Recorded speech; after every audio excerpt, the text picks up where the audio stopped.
Hello everyone, I'm Darth Browner. And I'm Trav. Remember me from last time? The guy that talked too much? Nah. How can we forget you, mate? It's good to see you again. You too. Now today we're going to be talking about a certain franchise which is celebrating its 20th anniversary this year, aren't we? Oh wow, 20. But yeah, we are. And if you guys can't guess by these... Pokemon. Now, we really like the Pokemon franchise, don't we? Yeah, I'd say we both have a very big interest in the series. Yeah, most certainly. I mean, from the games to the merchandise to the TV show. Yeah, the movies. You know, it's got a lot of media, a lot of formats. It's gone in. It has, yeah. But we gotta remember where it all started. The first generation of Pokemon. First generation of Pokemon, red, blue, and green, and yellow as well. Yeah, that one as well. That was great. Oh, it was. Yeah, definitely for sure. You know, the first generation. What year was that? 1996. It was, yeah. In Japan, it got released in 1996. Yeah, it was a bit later over here and in America, but you know, if it wasn't for those games, you know, we wouldn't have a lot of the games we have now. Yeah, you know, like Monster Hunter, Monster Rancher. Digimon as well. Yeah, Digimon. I think, pretty sure that must have been inspired by Pokemon a little bit. Or maybe, I don't remember which one came first. No, I can't either. But they put a pretty good series, wouldn't you agree, mate? Yeah, definitely. With Generation 1, you know, it changed the game of how some role-playing games are made, you know, because the big ones out there were Final Fantasy. Oh yeah, and there's Dragon Quest as well, isn't there? No, yeah, well, Pokemon was kind of a new breed, and brought in, you know, like Tamagotchis, you take care of a monster, and all that, you know, and it was just fantastic, you know, booting up that Game Boy Color for the first time, you know, picking your first Pokemon and then just doing the 8-gym badges. Yeah, you know, I very much enjoy it. That tried and tested formula always just sticks with me. Just like picking Squirtle, that was my first Pokemon actually. Good old Squirtle. And yeah, I do remember those sort of being a little kid and just getting really excited. Like, oh my god, it's a new game, and it's like really unique. And I think we all get like that whenever a new one comes out. Oh, we definitely do. Yeah, would you agree? Yeah, I mean, you know, I think you want to say something about I'm glad you mentioned that because Generation 2 I thought was awesome. I'm not gonna lie, you know, it felt like a natural progression from Generation 1 because you had new EV evolutions in Espeon and Umbreon, you had a brand new world to explore, and in the Gold and Silver games and Crystal as well, you go back to the original and do the gyms there as well. So you have like 16 gyms. You added in features. I think berries were introduced. The day and night cycle were introduced. Yeah, you were right there. A couple of new HMs as well. Yeah, I can't remember what they were, but I think Flash was one of them. Was that in the first? No, it was in the first. I know that in one of them was a waterfall, I believe. Yeah. Oh god, that was introduced the second. I thought it was. Oh. No, it was. I learn something every day, people. And Whirlpool as well. See? Darth Browner's facts of the day. Yeah, you know, Generation 2 definitely elevated the game, and it basically, Generation 1 started it all, it was all the blueprint, but Generation 2 was where it hit the kind of, this is great. Yes, indeed, and when you have Dark and Steel types thrown into the mix as well, then you can't forget that. Yeah, I mean, other than the main games, they also did spin-off games. Personal favourite of mine was Pokemon Stadium on the Nintendo 64. Definitely 2 games. Classic. Oh, for sure, yeah. Again, there's Pokemon you collected on the Game Boy.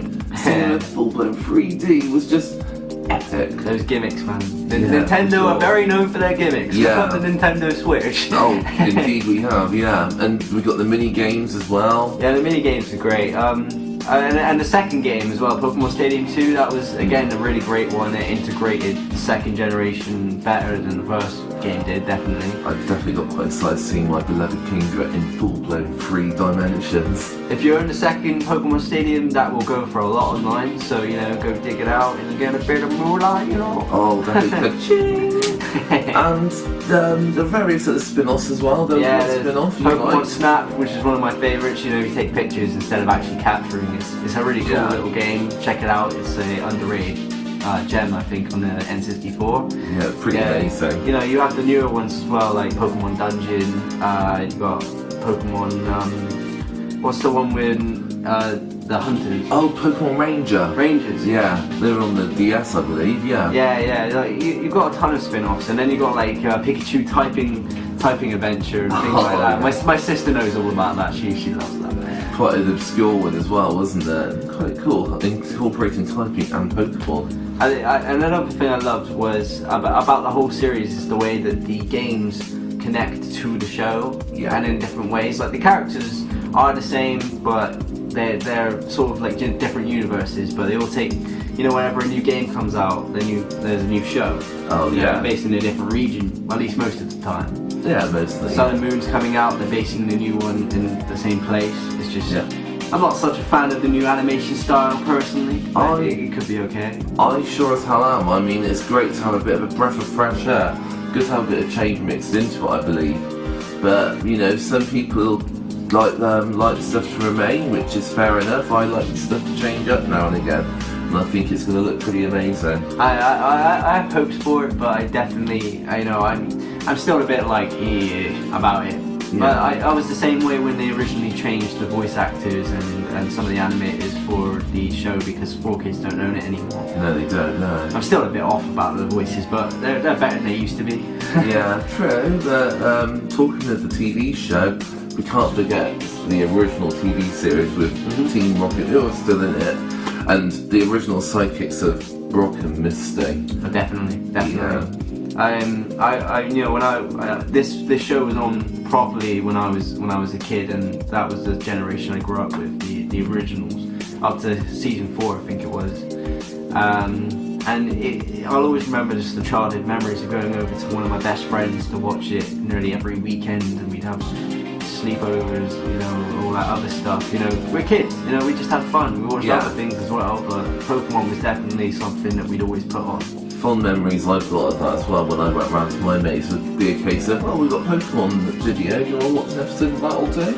And we used to say, watch one episode, no, we ended up watching like 3 or 4 in the end. Yeah, we used to just watch them on Sky, I think it was. Oh yeah, it was quite well known for that, Sky. Definitely.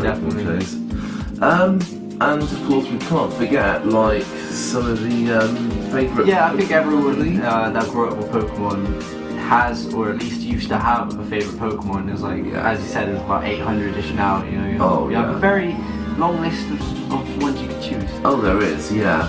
I mean, my personal favourite one would be Kingdra. It's an elegant-looking, red-eyed, badass seahorse. And from a typing perspective, I mean, Water and Ground type, brilliant, isn't it? Really. And when it got introduced into Generation 2, I was just like, I need that Pokemon. I really need it. And I've got a shiny Kingdra on one of my Pokemon games on Generation 6. Oh, cool. And it's pretty sick, if I'm being honest with you. And I can't wait to get a new Kingdra for Sun and Moon. So, yeah, I'm looking forward to bringing it to Generation 7. My favourite Pokemon was probably, my first ever Pokemon I had on the original Red game, because I like red, it's my favourite colour. I chose to play that one. Basically, you'll never forget the time when you first blew up the Game Boy, and then you got the 3 choices: Squirtle, Bulbasaur, Charmander. I chose Charmander. Again, I like fire, red, I love Charmander. I don't know why about it, but it might be his voice, Charmander, Char!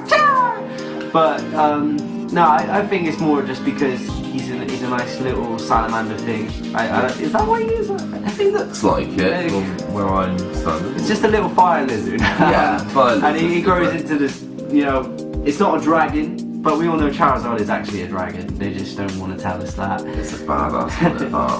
And back to the anime as well, one of my favourite episodes is when Ash first comes across Charmander in the first season, where Charmander is found left on his own out in the rain, and they try and help the Charmander, but it turns out the Charmander is waiting for its owner, who just left him on the side because he wasn't strong enough, or he just didn't like him. And it just hit me emotionally as a kid, I'm just like, man, my father left me. This kind of reminds me of that, but that's something else.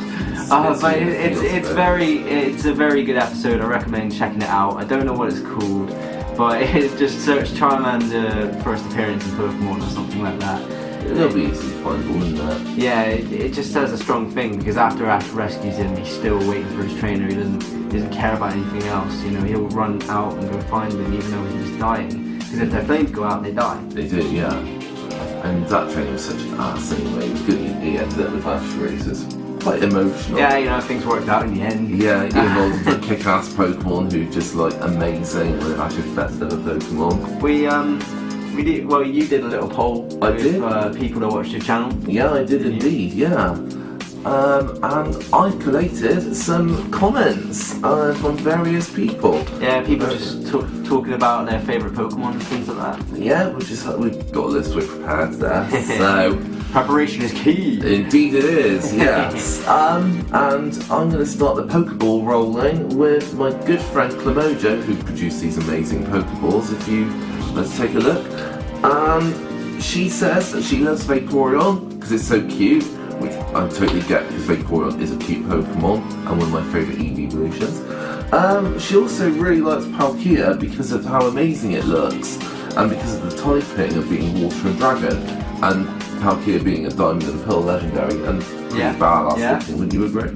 No, yeah, I mean, I was more, what was the other one called? Dialga. Dialga, yeah, I had the Diamond game. I think it was. Yeah, that was cool too. We've also got a comment from my sister, funnily enough. Yeah. Femfox, or Alina Law. Her favourite Pokemon has always been Cubone, and the reason really behind that is when she first was playing the game, like me, she travelled to Lavender Town with all the, you know, spooky music, it's the ghost town, and basically, you know, she heard the story of why the Cubone was left on its own, you know, its mother Marowak dying, spoilers, and she just wanted to adopt it and you know, take care of it because of that, and in a lot of ways that pulls at your own heartstrings, you know. Quite a lot, quite emotional. You know, and she says it's basically, he's been on the team ever since. Not that same exact Cubone, but Cubone in general. Yeah. That's amazing. It is quite amazing, quite poignant as well, and Cubone, just really cute Pokemon as well, and it's really nice to have that emotional attachment, I think. Definitely. My mate Rob has also thrown in some comments as well, about Marill, with the huge power ability that it's gained more from when it became Water and Fairy type, with Fairy types being introduced in X and Y. Yeah. And also Sableye with the Trickster ability, which can really catch people out. It's quite funny. Diamonds are forever. And he also commented about Metagross being pretty cool as well, especially with the typing as well. And on to our next set of comments, we've got to throw in... my sister's boyfriend, Alex, or Grey Fox X, his favourite Pokemon is Absol, mostly just because he feels very strong affinity with the Pokemon. You know, it's a very elegant, swift Pokemon, if I remember correctly. I haven't seen him for a while, to be honest. Yeah. And basically he just feels like if Absol was real, they would just eat each other. You know, what's better than that? You know, you need your pets, you need your Pokemon. Yeah, precisely. How I feel about Kingdra as well. I mean, if I could like choose any Pokemon, that'd be Kingdra, but you chose like that. Oh, right. Oh, damn right, you know it. Next comment I'm going to read out is from my mate Chaz, who's got a really good YouTube channel in Chaztastic Gaming, so that's well worth checking out as well. Very good. He really likes Dragonite, always been in his squad throughout the generations. And I'm quite biased in that respect because, well, you know from getting beaten by me so many times. Oh, you want to throw down? Bring it on. And, nah, it's not true. I like to use dragon types. I'm quite biased towards dragon types and I really like training them. And Dragonite, like Chaz, I really like using. It's always a mainstay in my squad. Yeah. Alongside Kingdra and Salamence being another one, but that's a story for another day. Woo. Now, you wanted to read out another one, didn't you, mate? Yeah, this one's from Charlene. Her favourite is Mew. Although she is still partial to a Jigglypuff, but you know, they're both pink. There's not much of a, you know, difference between them, except one's a legendary, you know. True that. Rhino also has a little Mew plushie just for you. Yes, indeed. We put it in the back, you know, a little decoration. Yeah. Couldn't really fit him on the shoulder that well. Could say it's beautiful if you ask me. Sorry, that pun had to be thrown in. Well, Mew fell down. The next comment I want to go for is my good friend Rose, and she's mentioned one of the newest Pokemon, Mimikyu, and she basically says about how you know, how it's trying to imitate Pikachu because it wants to be more popular. Yeah. Which is quite cute, really, as well. And again, tugs at the heartstrings a little bit, how it wants to imitate the most popular Pokemon. Yeah, it does. Yeah, it does a little bit. But eventually, Sun and Moon, when it comes out, you'll be able to catch your own Mimikyu. And to be honest with you, I really like designing Mimikyu anyway. I like that concept as well. I think that's really been done in a Pokemon game before, so it's pretty sweet. We had some more comments. One's from a good friend of ours, Luke. He likes Gengar from the first generation. Big up the first. Damn right. He likes ghost types. You know, it was a bit overpowered, but he still enjoyed it. And he also likes Houndour from the second generation. Second generation for life, bro. And we got one more comment from my mate Callum, who, like Luke, he really likes Gengar in Generation 1. And Generation 2, he's got a thing for Lugia. And I'm quite biased towards Lugia. Lugia's one of my favourite legends. There is in Komodo also quite like Lugia as well. And Callum is also, like Rob, fan of Metagross, like with the typing and with the fact in Pokemon Colosseum, one of the side games, which was on the GameCube, it can fly, which is pretty freaking sweet if you ask me. Yeah. So, yeah, effectively. Effectively, that's all your comments. It's super effective, I hope they were a critical hit. And I just want to take this opportunity to thank my very good friends for commenting and contributing. Thank you guys. And if you want to check out more merchandise for Komodo, then there'll be a link in the description. And I also put a link down for Chaz's YouTube channel. Like I said, well worth checking out those channels.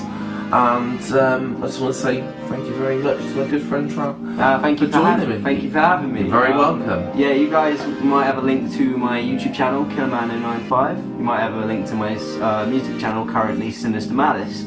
That will change, just watch that space. But I'm happy to be here. Thank you, Brown. Yeah, thank you very much. Now, hit that subscribe button and ciao for now.